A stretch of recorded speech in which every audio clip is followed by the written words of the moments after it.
Sahabat setia Gowor yang dikasih Tuhan, Shalom. Hari ini adalah Kamis 19 Maret 2026. Kita hari ini merayakan Hari Raya Santo Yusuf, Ayah Yusuf, suami dari Bunda Maria, ayah dari Tuhan Yesus.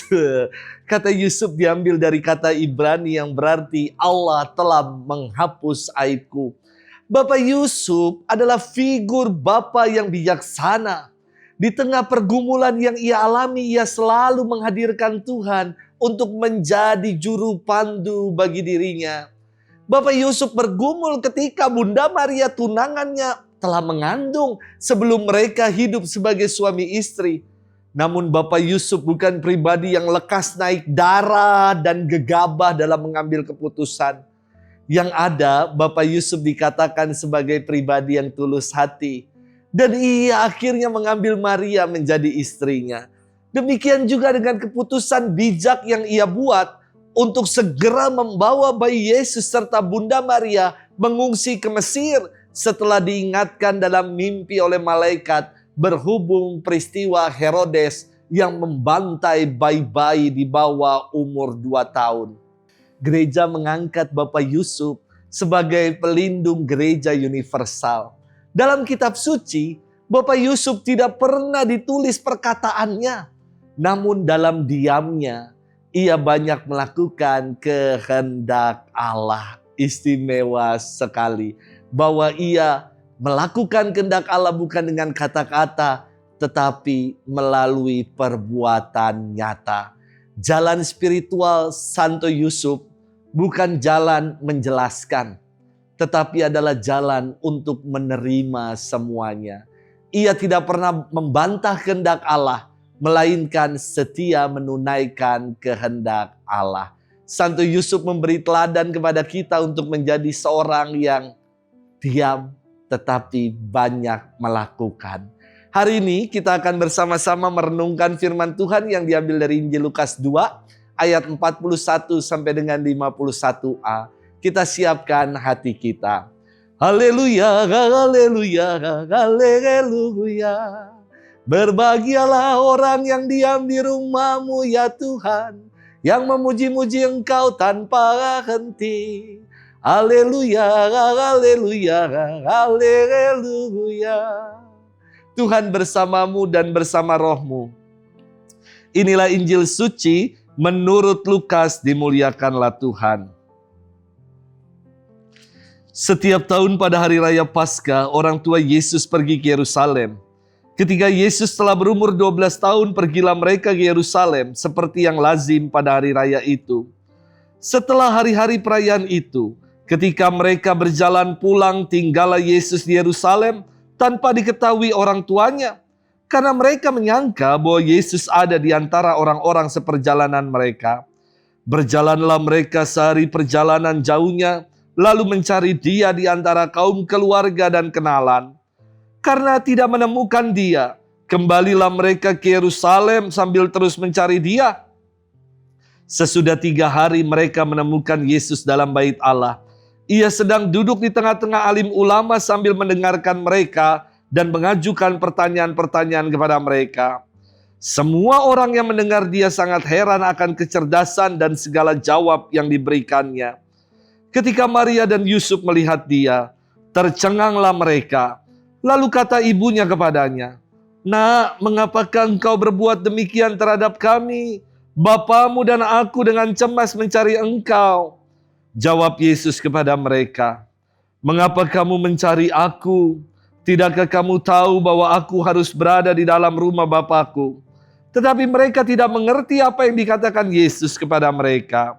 Lalu Yesus pulang bersama-sama mereka ke Nazaret, dan ia tetap hidup dalam asuhan mereka. Dan ibunya menyimpan semua perkara itu di dalam hatinya. Demikianlah sabda Tuhan. Terpujilah Kristus. Sahabat setia Gowor yang dikasihi Tuhan, Shalom. Papa saya buat saya adalah teladan istimewa, juga buat kami anak-anaknya. Papa bekerja keras untuk dapat menghidupi 4 anaknya agar bisa makan dengan baik dan bisa sekolah. Papa juga memberikan teladan iman buat kami. Kami selalu diajak ke gereja bersama, dilibatkan dalam acara-acara di lingkungan, karena Papa adalah ketua lingkungan. Dan sesibuk dan selelah apapun Papa, ia selalu membantu kami anak-anaknya untuk belajar dan buat PR. Kenapa ya saya begitu suka makan pedas? Bukan karena dulu ketika kecil mulutnya suka dicabein, tidak. Tetapi waktu kecil, saya selalu diberi reward oleh Papa kalau berhasil menghafal perkalian dan menjawab dengan benar pertanyaan-pertanyaan yang Papa ajukan. Wah, hadiahnya nasi padang ekstra sambal. Kenapa ekstra sambelnya? Supaya di rumah nasi bisa ditambah lagi untuk makan bersama. Sahabat setia Gowor yang dikasihi Tuhan. Hari ini kita merayakan Hari Raya Santo Yusuf. Seorang ayah yang bertanggung jawab dan tulus hati. Santo Yusuf dikatakan sebagai pribadi yang tulus hati. Kenapa demikian? Karena ia dikatakan tidak mau mencemarkan nama Bunda Maria tunangannya. Ia mulutnya nggak ember. Ia tidak mau memberikan tuduhan-tuduhan jahat kepada Bunda Maria. Secara logis, pasti Santo Yusuf bergumul luar biasa. Karena tunangannya telah mengandung sebelum mereka hidup sebagai suami istri. Namun ketulusan hati Santo Yusuf meruntuhkan logika rasionalnya. Ia tidak mengumbar kata-kata jahat dan mencemarkan nama Bunda Maria. Tetapi ia tadi bermaksud mau menceraikan Bunda Maria dengan diam-diam. Tetapi setelah didapati dalam mimpi, malaikat datang kepadanya dan mengatakan, Yusuf, jangan takut mengambil Maria, sebab anak yang ada di dalam kandungannya adalah dari Roh Kudus. Santo Yusuf bangun. Dan ia melakukan apa yang terdapat dalam mimpinya itu. Ia mengambil Bunda Maria sebagai istrinya. Santo Ignatius dari Loyola mengajarkan akan discernment yang namanya perbedaan roh. Dan Bapak Yusuf kita lihat adalah pribadi yang senantiasa mempertimbangkan dengan baik. Dia tidak mau menjadi pribadi yang toksik, yang berkata-kata jahat, yang mencemarkan nama orang lain. Tetapi Bapak Yusuf adalah pribadi yang menimbang-nimbang setiap permasalahan dalam discernment, yakni membedakan roh. Mana yang baik, mana yang tidak. Keputusannya selalu keputusan yang bijak dan ia mampu berpikir dengan jernih. Menghadapi problema kehidupan, Bapak Yusuf tetap tenang dan juga ia senantiasa mau mengandalkan Tuhan.